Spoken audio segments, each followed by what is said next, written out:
They came. The Grey Knights, whom we had always had uneasy relations with, answered our summons. I do not know if it was my request that prompted the order, or if Valorous had been petitioned by others.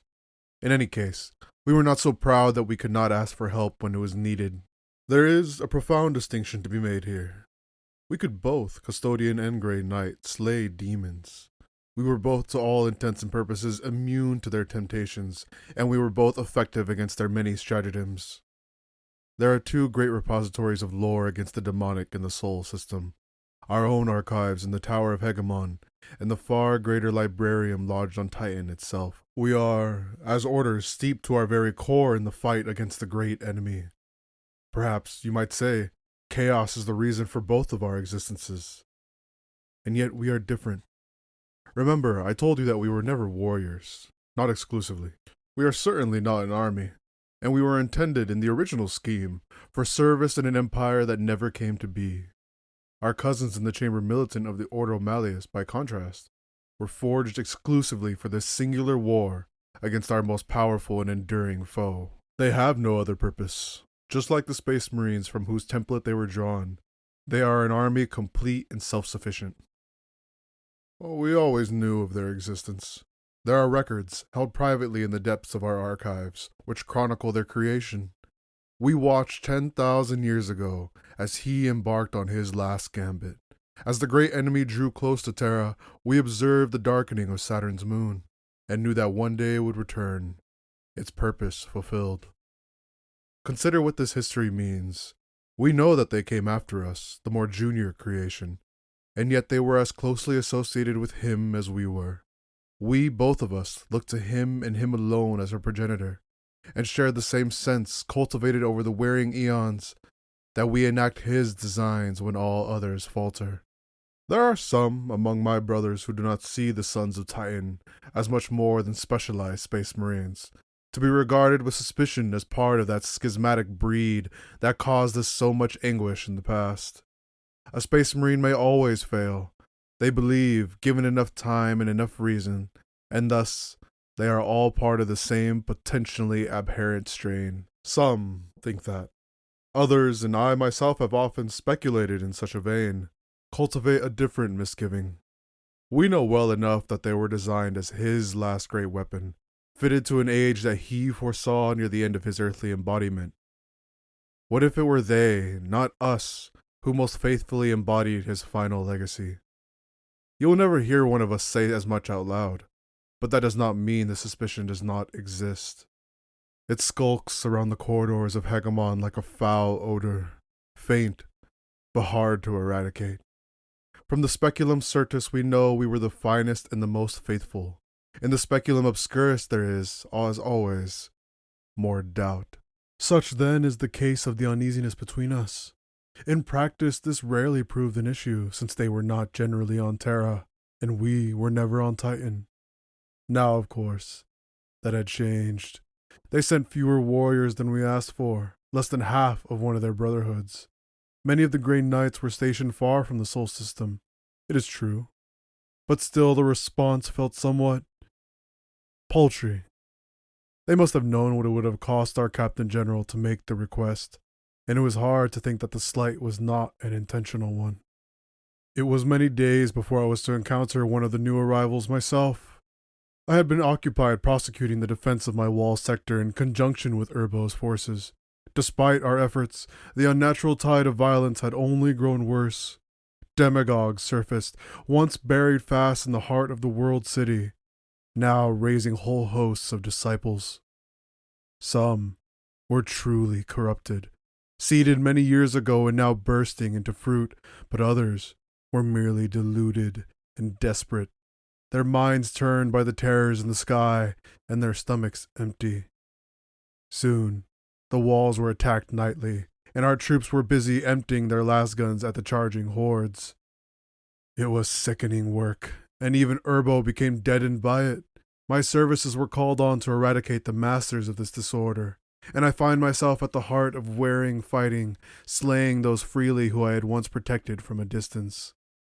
Some of the corrupted had become dreadful by then. Semi-human creatures with the marks of the traitor on their flesh. The greatest of them had accepted foul gifts, making them both lethal and persuasive to the masses.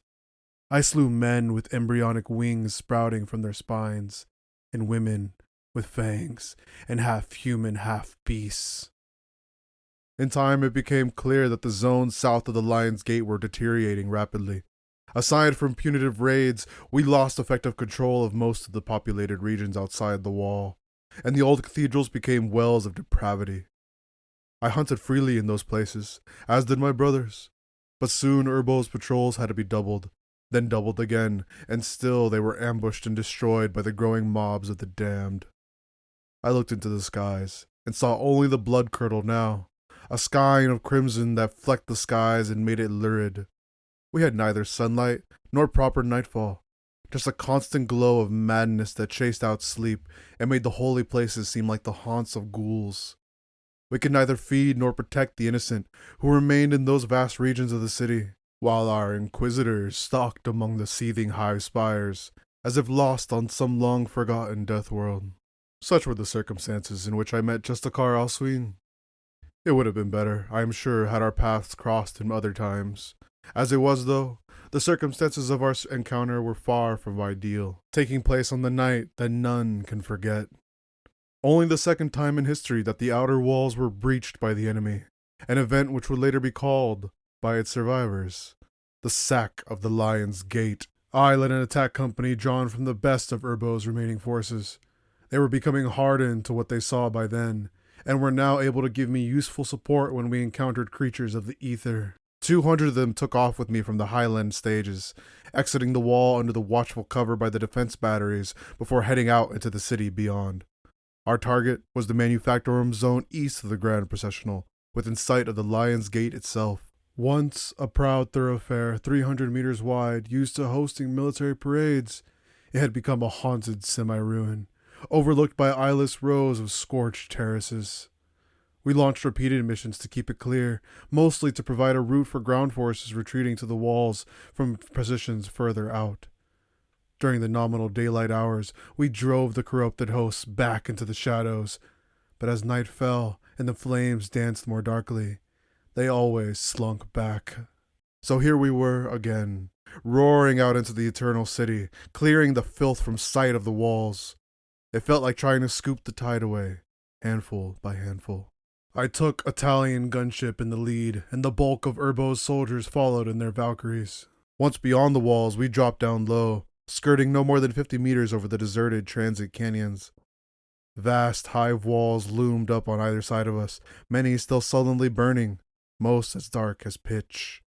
Billions still dwelled inside those sarcophagi, though I do not like to think on how many still retain their sanity. Ragged banners hung from burned-out windows, all inscribed with signs of ruin. It never mattered how many we tore down. Within hours, hundreds more would reappear. "Colonel," I voxed. "Target approaches." "All right, prep for disembark," he signaled to the rest of his non-coms, and the Valkyries dropped even lower. Urbo and I had formed something of an effective partnership. Once his awe of me had dissipated a little, I discovered I could rely on him to follow a command. Once he'd witnessed me slaughter in the Emperor's name, he discovered that I could be a killer after his own heart. It is surprising, I find, what connections can be made in adversity. The gates to the facility were broken, and on either side of them thick bulwarks soared into the flickering air. The entire place was a labyrinth of smelters, forges, and assembly lines, built eons ago, when Terra had presumed to manufacture things for itself, afterwards used to recycle defunct military equipment too high value to destroy, and too low value to export off-world. Our transports growled under the low lintel, plunging us into a penumbral world of muffled echoes. I was first out, crouching down into a wet floor strewn with swarf. The rest of Urbo's men piled out from hovering Valkyries, then sprinted across the resounding floor of the chamber, their lasgun-mounted lumens flashing in the dark. The place was like some colossal mausoleum, with a high, empty roof that disappeared into gloom. They had serviced militarum super heavies in here, I had been informed, and there were still chainlifters hanging amid the wind-blown shells of dormant machine clusters. It stank of sour oil and rotting metal. I could already hear our enemies. They no longer made any attempt to hide their presence in those places, but conducted their depravities as if they were safely ensconced on some world far from our scrutiny. The fact they dared it at all disgusted me. A blasphemy I could no longer show indulgence to. So I ran hard, delving deeper into the echoing depths. Empty cage lifts hung like lanterns in the dark, rusting quietly above abyssal shafts. From ahead, I could smell the chemical stench of burning and hear the roar of the crowds. I saw cloaked figures scuttle into the gloom, but ignored them. The real prey was ahead, congregating, organizing, making ready to surge out against us. Urbo's troops kept up as best they could, but they soon fell behind. I pulled ahead, driven by my zeal to end this, running faster and deeper into those stinking foundations. I broke into what had once been an assembly hall. The conveyor belts were still in place, some with the carcasses of battle tanks lurking like monuments. The space was filled now with swaying masses, all clad in the ragged remains of their work shifts. It was a shrine to corruption, that place. Human bodies hung from chains locked into the distant ceiling, twisting amid fetid air, their eyes gouged out and their hands skinless. Huge 8-pointed stars had been engraven onto the walls with the facility's own machine tools, then daubed with the residue of slaughter. On top of the smell of engine lubricants, I could now detect human aromas.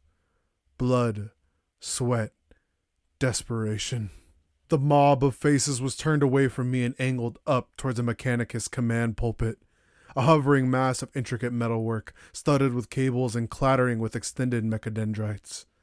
That thing had the capacity for perhaps 20 tech priests, but was now crawling with 10 times that number of occupants. They were scratching and clawing at one another, swarming like rats over it, shining and shimmering up the cables and clambering towards the summit. Atop that pulpit was a single priest in ripped ecclesiarchy robes, though the old sigils of the ministerium had been excised and replaced by crude octeds. The priest held aloft a still shivering heart in 2 blood-slicked hands, offering it up like a benediction. Bodies of Imperial troops from 100 different regiments lay strewn over the conveyor approaches, all with their chests ripped open and their ribs glistening whitely. Many more, still living, had been corralled into makeshift cages hewn from the resting hulks of tanks, ready to be dragged for sacrifice by the hordes who bayed around them. All pretense at sanity had gone. The thousands of souls who jeered and cried out looked barely human anymore. Their skin was white, their eyes ringed with black, and their tongues a virulent red. Bleeding tattoos had been carved onto their faces with blunt knives, and metal splinters ran through skin folds. They were no longer afraid of me, no longer afraid of anything. Their systems force-fed hallucinogens and stimulants by the demagogues who had dragged them into this debauchery. I did not hesitate. I charged into their midst. I tore through them, slaying rapidly and carving a path towards the pulpit. Behind me, I heard the first of Urbo's troops arrive, and the flash of last fire soon competed with the leaping brazier flames to banish the shadows.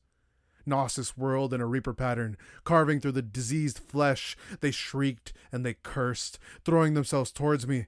Dozens pressed in, then hundreds, clawing out, their eyes locked wide with demented fury. Not one of them even touched my armor. I surrounded myself with a hemisphere of tattered flesh and an orbit of thrown blood that spun and splattered. I moved ever faster, my pace barely slowed by the methodical killing. I immersed myself in my combat state of pure concentration. I didn't see those wretches as individual targets at all, just one vast, many-headed beast standing between me and my ultimate goal. They died so quickly, depressingly quickly, like dry fuel hurled into a furnace. Heavy weapons cracked out, telling me that Urbo's ranged attack squads were in place. Assault teams headed for the cages, aiming to release as many of their comrades as they could, while the bulk of the regular troops engaged the acolytes. I was close to the pulpit by then, and could feel the air thicken, just as it had done in the Cathedral of the Relic. The screams ramped up, the flames leapt higher. The priest sacrificed another struggling victim on his false altar, even as I drew into bolter range, oblivious to everything save the rite he was orchestrating. By then, I could see just how many had been slain. There were piles of skulls, blood streaked and flesh-pocked, stacked up beyond the pulpit, like a conqueror's horde. I hurled Gnosis around in a heavy crossway swipe, clearing space to leap. Even as I did so, the air ahead of me cracked open, shriven by a sudden blast of frost-hard energy, flooring those who still howled and capered, and causing the pulpit itself to rock wildly. 5 clear shafts of eye-burning lightning speared down from the void above us, crystallizing into the outlines of silver-gray warriors bearing force halberds and crackling warhammers. They slammed into the heart of the enemy, scattering them with the force of their arrival before instantly bursting into choreographed killing movement. I adapted, assessing how the new arrivals interlocked with my assault, gauging speeds and impacts. Soon, we were fighting together, cutting our way higher and hurling the crushed and broken bodies into the conveyors.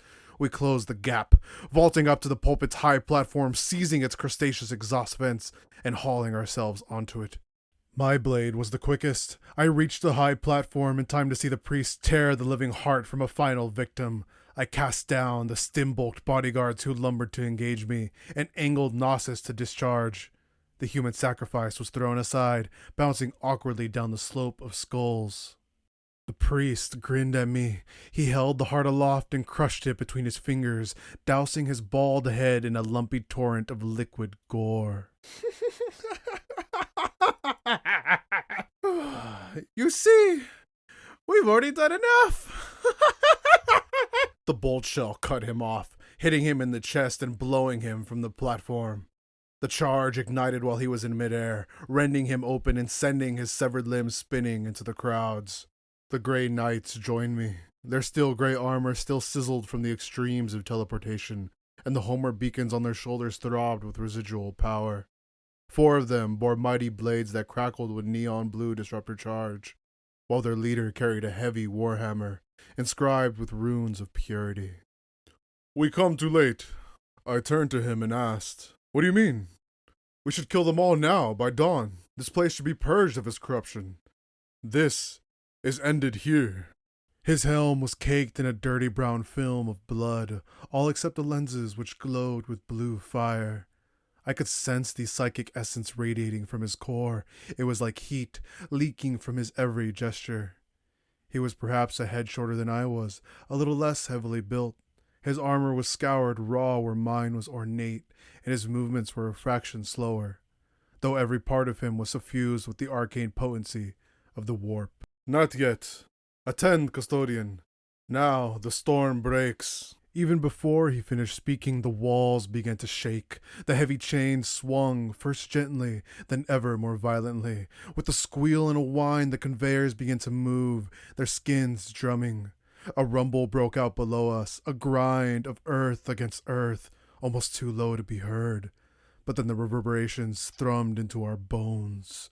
Urbo's men kept fighting. The mob kept coming at them. The mortals seemed insensible to this, and yet I could feel it. The build-up, the swell, and the bulge of something uncurling and extending and thrusting into reality. This was something cumulative. This was something exponential. "You sensed this," I said, sounding more accusatory than I had intended. "We must leave," the Grey Knight said. The walls were cracking, the foundations were shifting as I looked out into the assembly hall and saw its floor begin to shudder, vibrating like kick sand. I calmed Urbo over the vox. "Withdraw! Get out now and get to your ships!"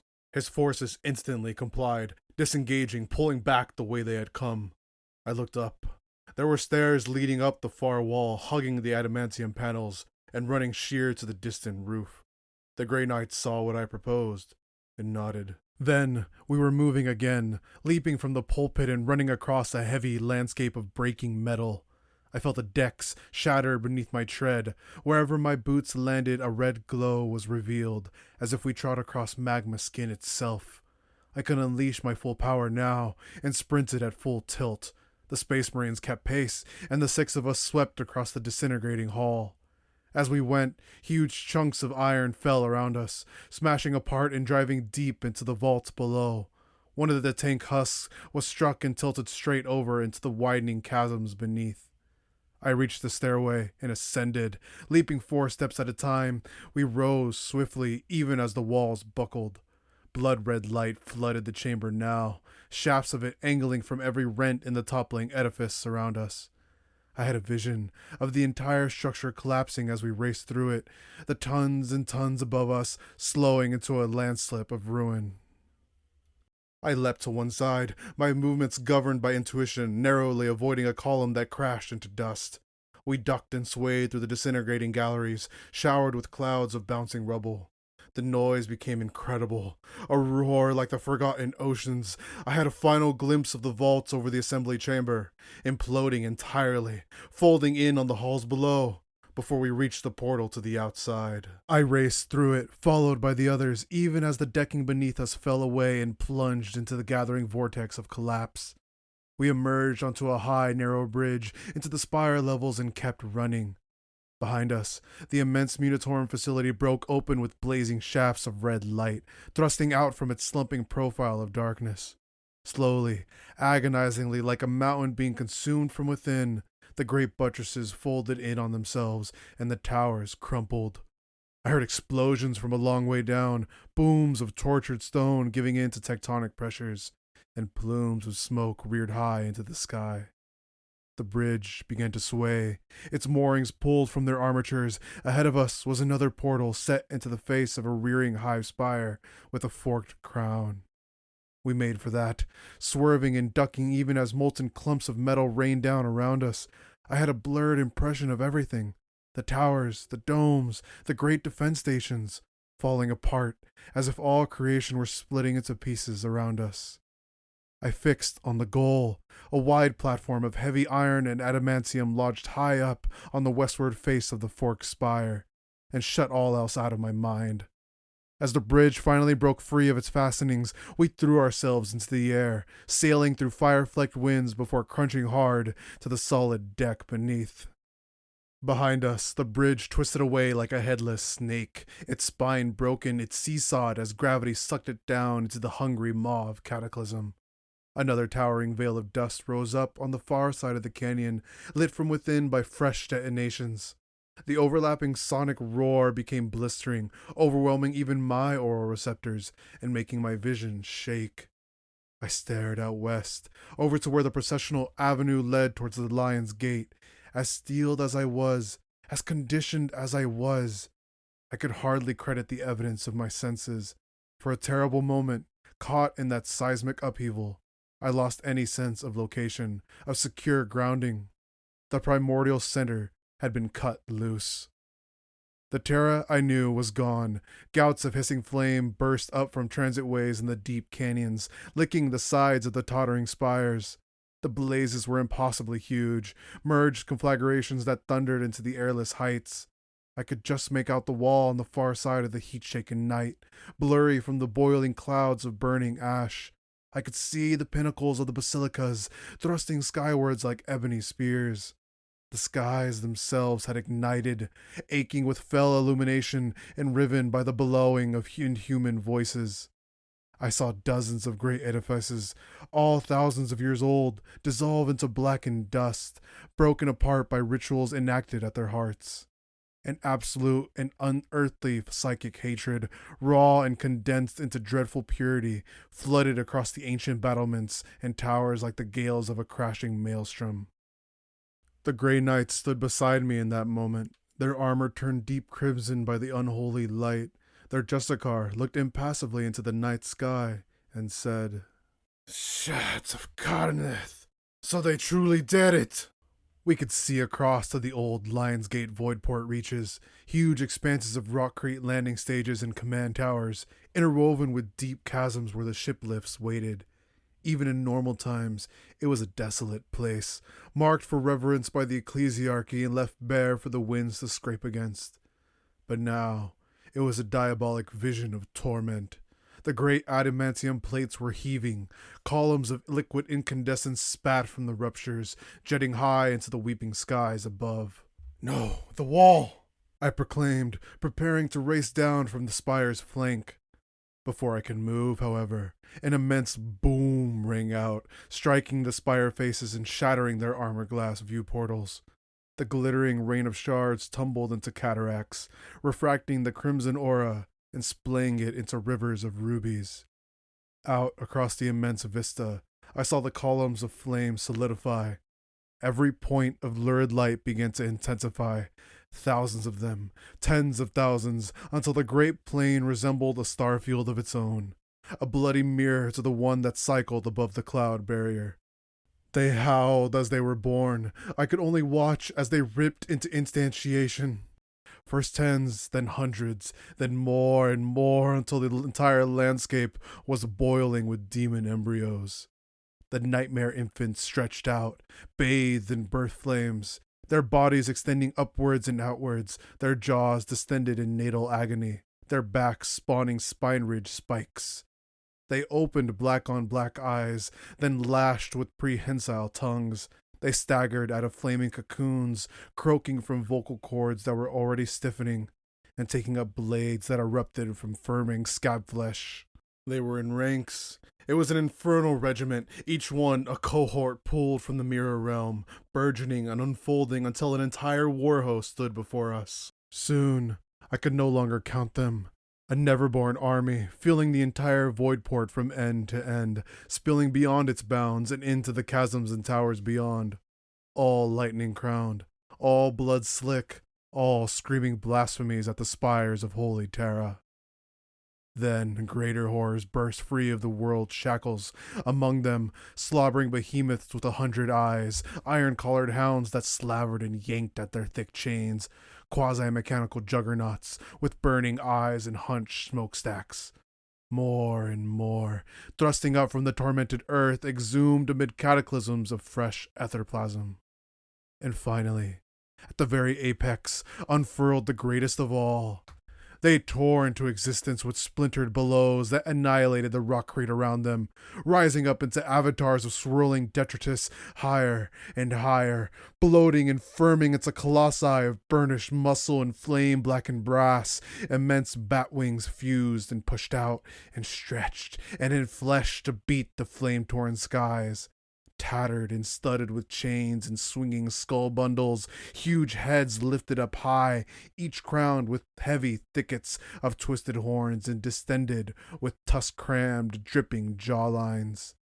Mighty cloven hooves stamped, breaking the ground open into hissing blood channels. Two-handed axes swung into being, clotting from thick smoke before extending into the twin-faced plates of warp-cursed steel, etched with runes of ending and glinting with the reflected stars of another plane.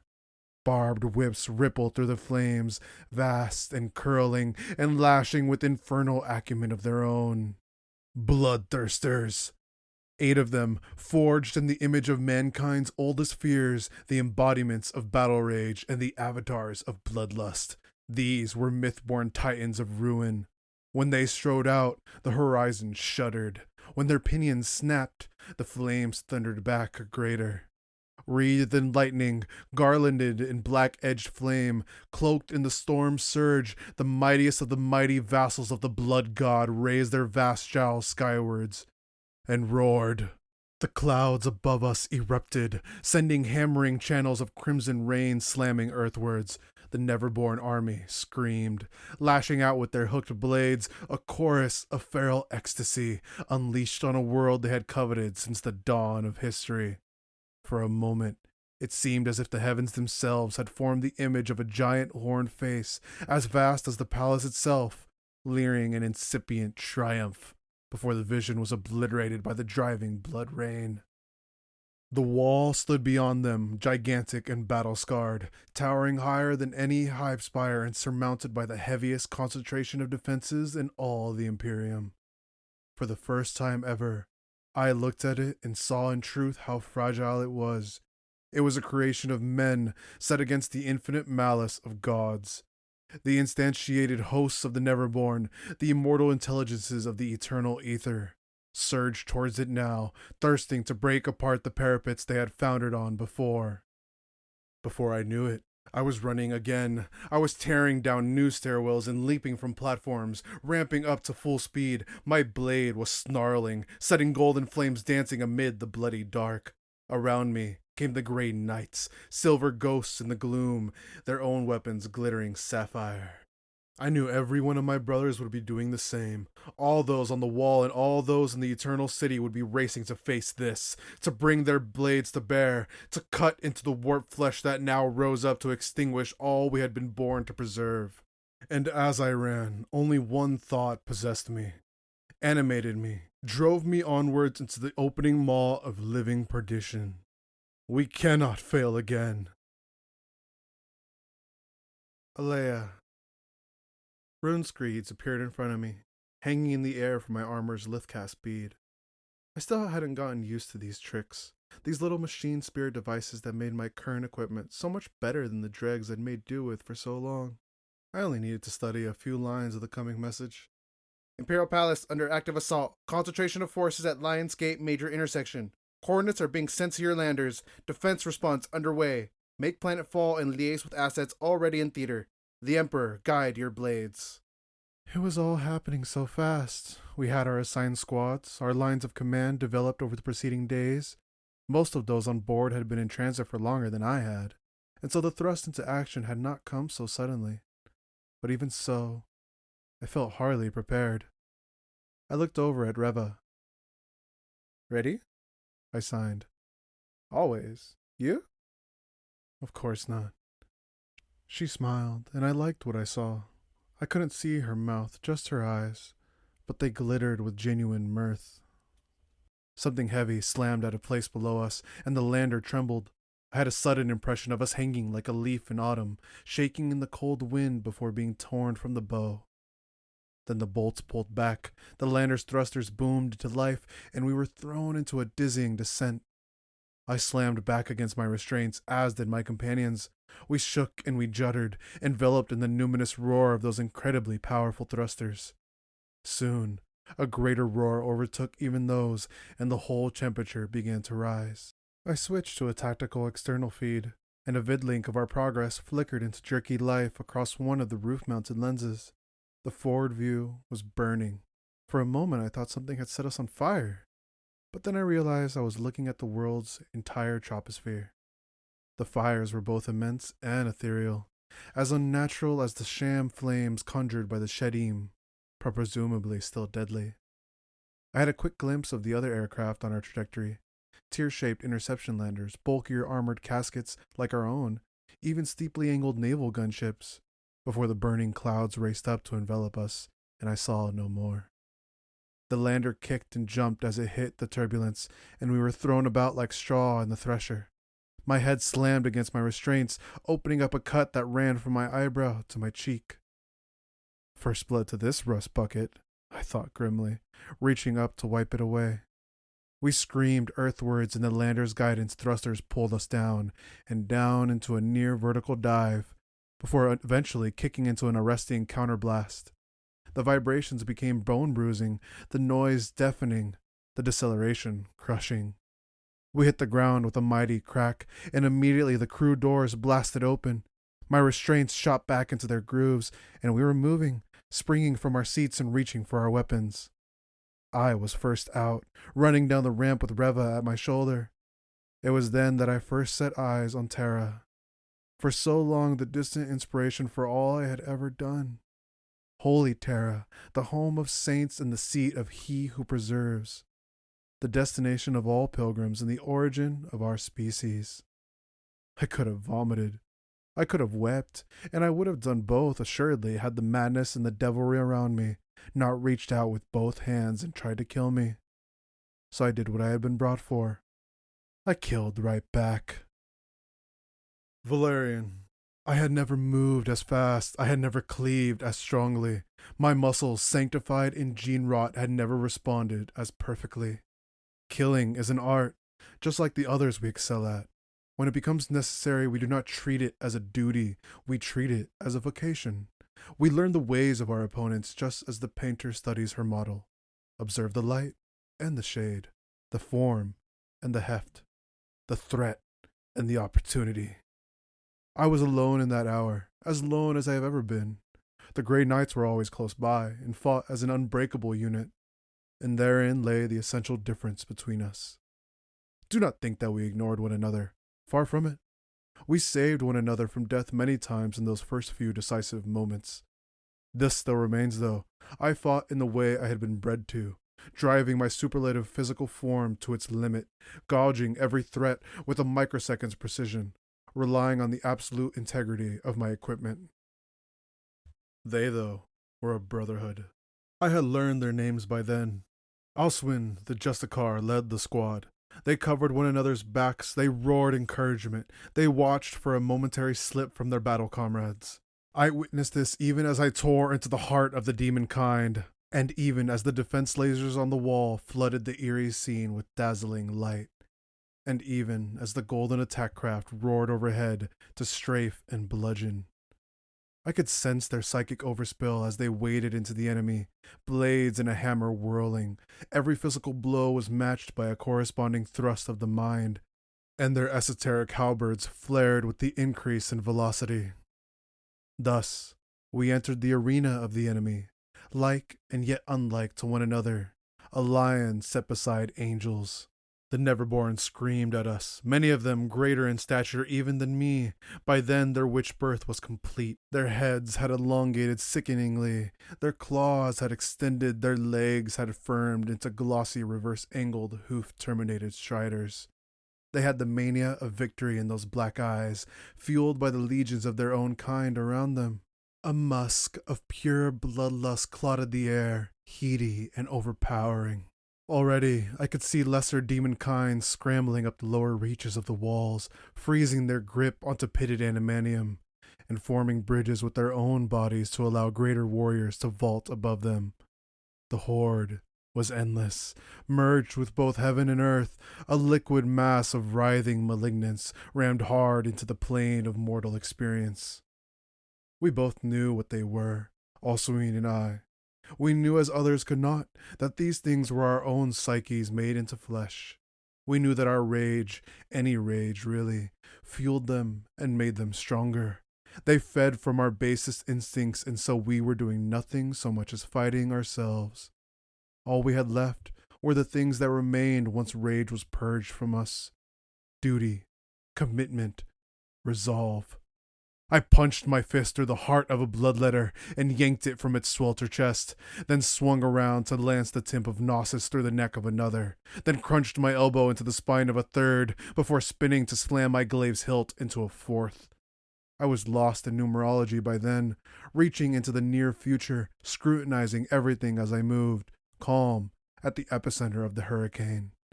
Alsuine forged a path beside me, driving the Neverborn back and slicing them apart with silenced blows from his mighty demon hammer. His troops stayed close, locking and swaying in concert, crying words of denunciation as they struck their blades home. The demon was harmed by the weapons of eternity. This we knew. The heavy barrage of lasfire from the parapets, cutting through the blood rain in boiling volleys, could slow or inconvenience them. But to kill a demon, one had to return to the primordial methods of fist and blade. They had been spawned from our oldest wars and our oldest hates, and we would never drag ourselves away from that primal genesis. The gate itself was still a kilometer distant, shrouded in burning palls and screened by heavy curtains of inundation. Its summit was aflame, cut open by the massed reports of macro cannons and las emplacements. Flyers swarmed over it, launched from pads within the palace, and the battle was joined in the skies. Heavy bolters opened up, driving long furrows into the already deep-scored terrain, and sending demons smashing back into their own ravening kind, who tore them open and devoured them before turning back to the assault, their lolling maws dripping with black ichor. The wall itself was a false protection. The demons would not halt at it, but given time, would swarm and wrench and claw it down. They needed to be met on the field of battle, their hate matched with zeal. I swung my blade and sent its tip whistling through the midriff of a racing bloodletter, then pivoted to drive the shaft onto the jaws of another. They had not laid a claw on me yet, but the numbers were beyond comprehension, and more were being spun from the flames, vomited out into reality, tumbling into instantiation to launch onto us. I saw one of Alsuine's squad reel as he was struck, his psychic defenses momentarily breached, and I interposed myself between him and his attacker. slicing its head from its shoulders before spinning back to face the next one. That left me a fraction of a second shy where I needed to be, and the first blow cracked into my pauldron, knocking me into the embrace of a fanged and winged terror. "Exilium Demonica!" cried Alsween, hurling his hammerhead at the creature. The air cracked open, sending a searing beam of silver light crashing into the monster's chest, throwing it deep into the advancing horde, where its own kind tore it to scraps before bounding on to reach us. Then we were fighting again. No time to issue a word of thanks, our limbs blurred, our hearts flooding us with hyperadrenaline, our eyes fixed on the myriad and shifting goals. All this was the work of seconds. That was all it took for the greater forces on the wall to perceive the danger and react to it. Even in the midst of my combat, lost in a press of strike and counterstrike, my spirits soared to see the response from my beleaguered palace. Egress points opened, wreathed in coronas of heavy bolter protection, exposing the raw red innards of the wall fortress. And down from those openings streamed the force that had been kept hidden for 10,000 years. In phalanxes of black and gold, my brothers streamed from the Lion's Gate in numbers not seen since the War of Shame, their spears glinting in piercing ranks of tempered steel. I saw banners hauled aloft, the same golden standards we had borne into battle in the Age of Wonder, still unsullied after the passage of millennia. Heavy gunnery platforms dropped from the innards of hovering transports, opening up with spinning clouds of destruction. Land raiders in gold and black trundled out from cover, spitting arm-thick beams of lasfire. Italio was there, leading a charge down the right flank directly into the path of one of the greater demons. Valorous surged down the very center, his spear flaming as it cut deep into the enemy hordes. I saw warriors in burnished Terminator plate lumber into contact, their claws cutting the air around them into slivers, and behind them, the revered fallen, swaggering from the bellies of steaming drop pods, wielding sword and shield, and towering over all but the greatest of the Neverborn and their dreadnought chassis. The Adeptus Custodes had issued to war, and the Throneworld reeled now under the massed tread of its most potent sons. The tide of crimson met the flood of gold, and the screams of the dissipated became truly frenzied. The twin armies smashed into tangled contact, a serried wave of impacts that cracked the rockcrete and threw the blood rain into whirling vortices. I fought on, driving myself ever harder, feeling an inexplicable joy well up through my speed-smeared limbs, even as I rent and tore and hacked and gouged. I could have cried out loud. I could have lost myself in the moment, for amid the carnage had come a sight from the lost eons, a fragment of our glorious past made real once more. The Captain General was there, slaying in majesty. The 10,000 were unleashed, pouring their slow-burning fury onto the only enemy that had ever truly mattered. We had returned.